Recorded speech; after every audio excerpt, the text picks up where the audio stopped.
चलिए, आज का टॉपिक है मापन तथा मात्रक। मात्रकों की छोटी इकाई से बड़ी इकाई में कन्वर्ट करना, milli centi deci deca hecto kilo वाला जो लॉजिक था वो हमने अपने पहले वीडियो में बना दिया था, जिसका लिंक हम इस नीचे डिस्क्रिप्शन बॉक्स में दे रखे हैं। मापन तथा मात्रक के बारे में आज हम विस्तार से हम जानेंगे, ये मापन क्या होता है और मात्रक क्या होता है। चलिए शुरू करते हैं। मान लीजिए हम बाज़ार चल रहे हैं, बाज़ार से हमको ख़रीदना है आलू।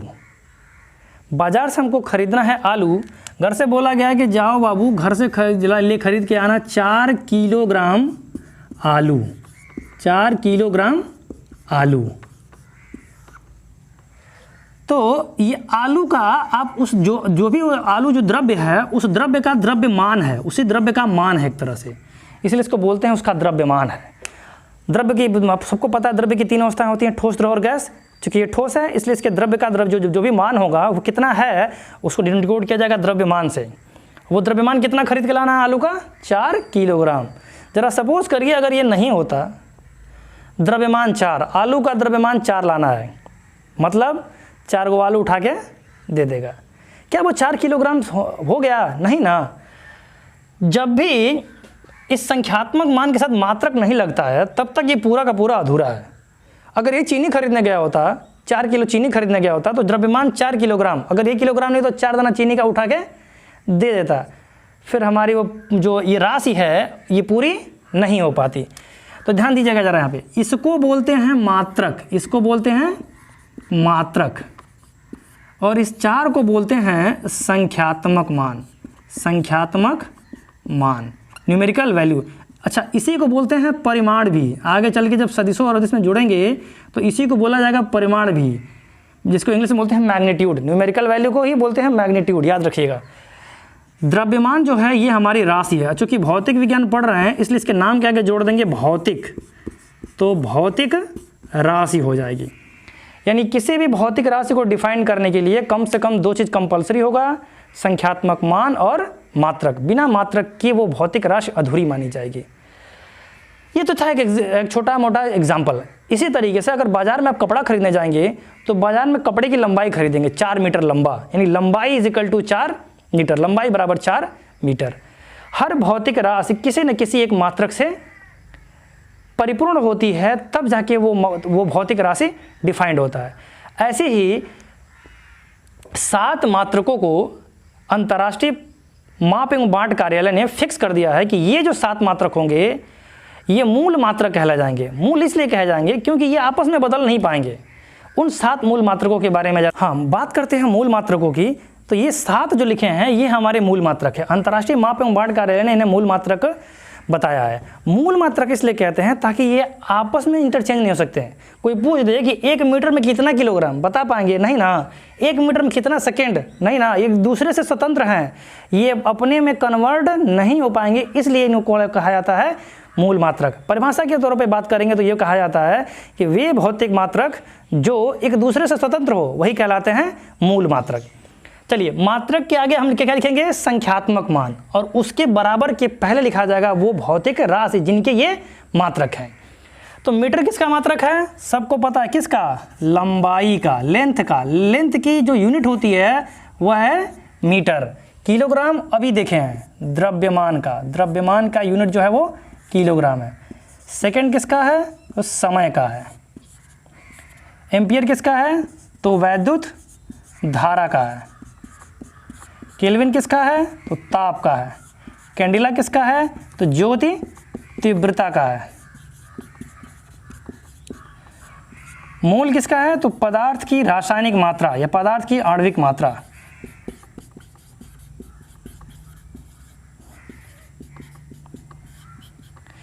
ये जो फर्स्ट 3 है इसको हमको पढ़ना है यांत्रिकी में, जिसको बोला जाता है मैकेनिक्स में। यानी यांत्रिक में हमको पहले 3 पढ़ने हैं। इन्हीं के नाम से मीटर, किलोग्राम, सेकंड से एमकेएस पद्धति का नाम पड़ गया। अब इसके बाद हम पढ़ेंगे पद्धतियों के बारे में। तो मीटर, किलोग्राम जो सेकंड है, इन्हीं तीनों पे हमको फिलहाल अभी फोकस करना है, क्योंकि अभी हम स्टार्टिंग है यांत्रिकी की। जब विद्युत का कॉन्सेप्ट आएगा तब एम्पियर के को भी इंक्लूड कर लिया जाएगा। जब टेम्परेचर यानी उष्मा की बात आएगी तो केल्विन को भी, जब जो तीव्रता प्रकाश से संदर्भित आएगा तो उसमें बात की जाएगी कैंडिला के। और ये जो है इसका बहुत ही कम मात्रा में यूज़ किया जाता है, ज़्यादातर ये मात्रा में रसायन विज्ञान में यूज़ किया जाएगा। पदार्थ की आणविक मात्रा, जिसको यूनिट करेंगे मोल। पदार्थ का भार ग्राम में बटे पदार्थ का अणु भार से डिफाइंड होता है आपका पदार्थ की आणविक मात्रा। जैसे केमिस्ट्री के लैब में आप जाएंगे तो आप कहेंगे कि 40 ग्राम कैल्शियम हमने यूज़ किया है, तो 40 ग्राम कैल्शियम आप वजन के तौल तो ले लेंगे, लेकिन आप कहेंगे कि हमने कैल्शियम का 1 मोल यूज़ किया है। 80 ग्राम लिया होता है तो 2 मोल लिया होता है, 120 ग्राम लिया होता तो 3 मोल कहते हैं। जो N2+3H2 में जो इक्वेशन बनता है उसमें H2 के पहले जो 3 लगा है वो 3 मोल ही होते हैं, उसका यूनिट यही है, मोल। तो ये हो गए हमारे मूल मात्रक। और ये जो मूल मात्रक जिन राशियों के मात्रक हैं उन राशियों को बोला जाएगा मूल राशियाँ, फंडामेंटल क्वांटिटी। मूल राशियाँ हैं फंडामेंटल क्वांटिटीज़। अब बात उठती है कि किसको बोल दे कि यही 1 मीटर है, किसको बोल दे कि यही 1 किलोग्राम है, किसको बोल दे कि यही 1 सेकेंड है, और किसको बोल दे कि ये फलाना, ये एक यही है। तो आपकी जानकारी के लिए हम बता दें कि 1 मीटर जो है, 1 मीटर इसमें स्थित अंतर्राष्ट्रीय माप एवं बांट कार्यालय में शुद्ध क्रिप्टन 86 के प्रकाश स्रोत से 16,50,763.73 16,50,763.73 तरंगे उत्पन्न होती हैं। तो वो तरंगे जितने डिस्टेंस में फिक्स होती हैं, तरंगे कितनी तरंगे, तो 16,50,763.73 तरंगे जितने दायरे में फिक्स होती हैं उस दायरे को ही बोल दिया गया कि यही 1 मीटर होगा। 1 किलोग्राम किसे कहते हैं, तो उसी पेरिस के अंतर्राष्ट्रीय माप एवं बांट कार्यालय में एक प्लेटिनम इरेडियम धातु का छड़ रखा गया। उस छड़ का जो द्रव्यमान है वो 1 किलोग्राम है, उसी को फिक्स कर दिया कि हाँ यही 1 किलोग्राम होगा। और वही 1 किलोग्राम हमारे इंडिया में भी 1 किलोग्राम है, वही है अदर कंट्रीज़ में भी वही 1 किलोग्राम ही है। 1 सेकेंड की बात करते हैं। अच्छा, 1 किलोग्राम का एक और डेफिनेशन आता है कि 4 डिग्री सेंटीग्रेड पे शुद्ध जल का जितना द्रव्यमान होता है उसी को बोलते हैं 1 किलोग्राम। अब 4 डिग्री सेंटीग्रेड पे शुद्ध जल, प्योर जल लीजिए, उसको तौल लीजिए, जितना वो है उतना उसी को हम बोलेंगे कि वही हमारा 1 किलोग्राम है।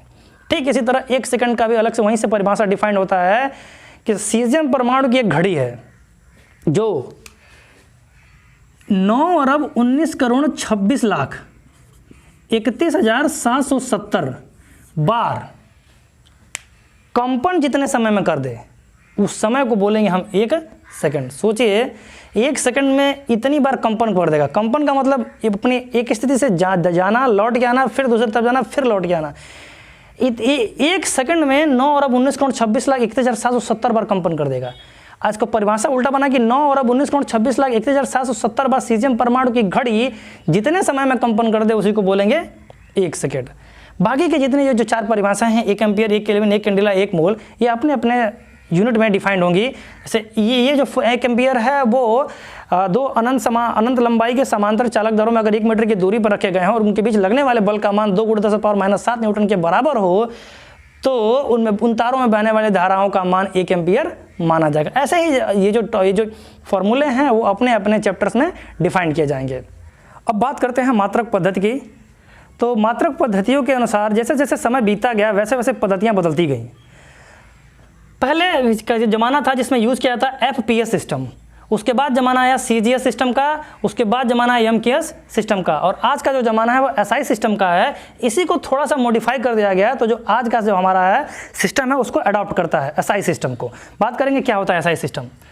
तो जो हमारे यांत्रिकी में 3 भौतिक राशियाँ डिफाइन हो रही हैं, लंबाई, द्रव्यमान और समय। लंबाई को मापने के लिए जो ब्रिटिश प्रणाली थी उसमें बताया गया कि जो लंबाई होगी हमारी वो फुट में मापी जाएगी। देखे होंगे आजकल भी जो घर के जो दरवाजे होते हैं या कमरे होते हैं कितने बाई कितने फुट का होगा। तो जो ब्रिटिश प्रणाली थी वो फुट पे अडॉप्ट करती थी। उसके बाद ज़माना बदला, आया सेंटीमीटर पे, उसी लंबाई को मापा गया सेंटीमीटर में, और आज का जो ज़माना है वो मीटर वाली पद्धति को फॉलो करता है। देखते हैं क्रिकेट में पूछता है ना कितने मीटर की लंबाई की पिच है, तो 20.21 मीटर की लंबाई का पिच जो होता है वो सबसे उपयुक्त माना जाता है।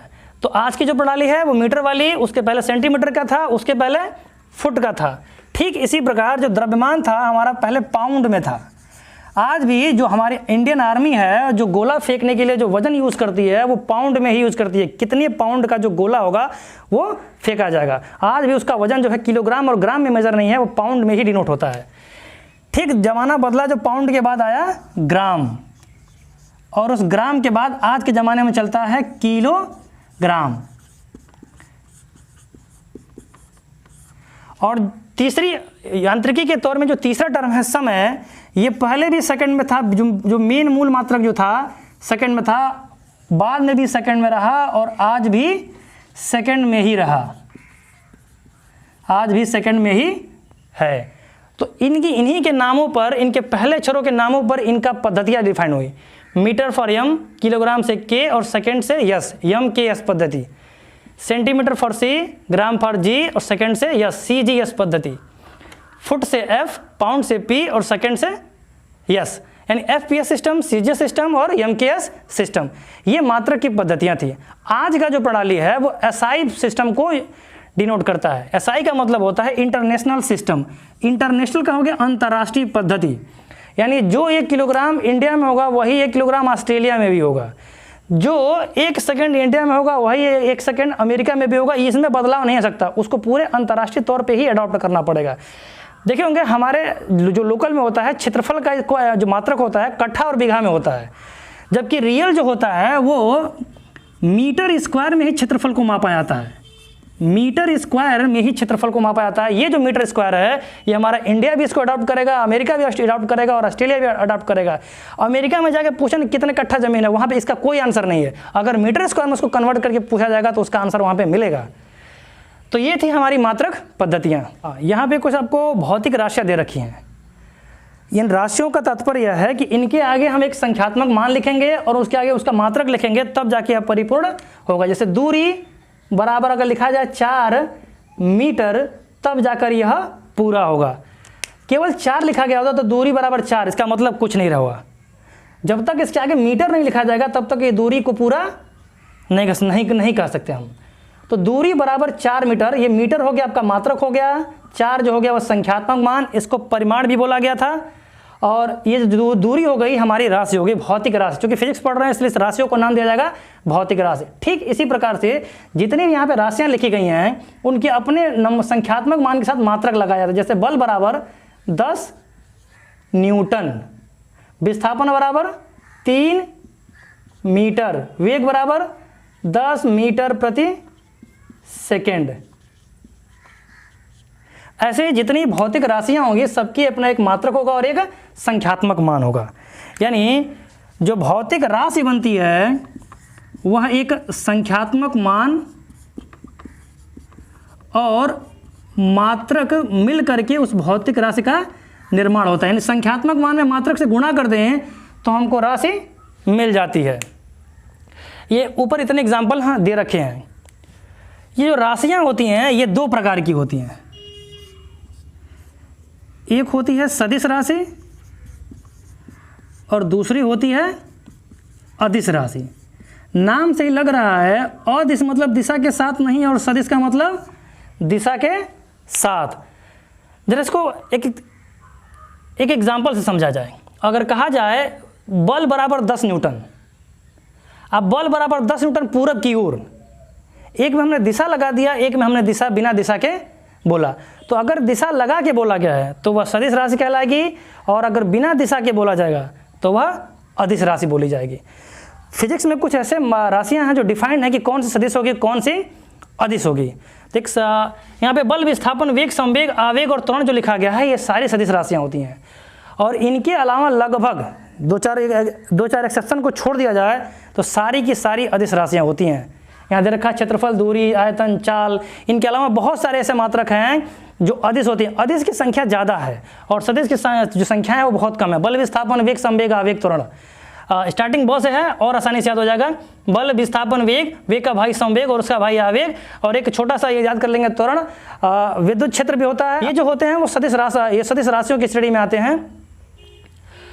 सदिश राशि और अदिश राशि के बारे में हम और अच्छे से समझेंगे अपने अगले लेक्चर में।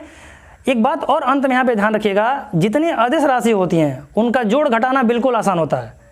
यानी अगर 4 मीटर और 5 मीटर को जोड़ना होगा तो डायरेक्ट 9 मीटर। लेकिन अगर बल में 10 न्यूटन और 5 न्यूटन जोड़ना होगा तो 15 न्यूटन आ भी सकता है और नहीं भी आ सकता है। यानी सदिश राशियों का जोड़ जो होता है एक फॉर्मूले के तौर पे होगा, और अदिश राशियों का जितना जोड़ और घटाना होगा वो बिल्कुल मैथ वाला रूल फॉलो किया जाएगा। तो इनको जोड़ेंगे और घटाएंगे तो एक रूल फॉलो करेंगे। उसके लिए हम एक अपने हमारी अगली वीडियो में आएगा कि सदिशों को जोड़ते कैसे हैं, घटाते कैसे हैं। यानी सदिश का प्रकार, सदिश का जोड़ और सदिश का घटाना हम अगले लेक्चर में इसको डिफाइन करेंगे।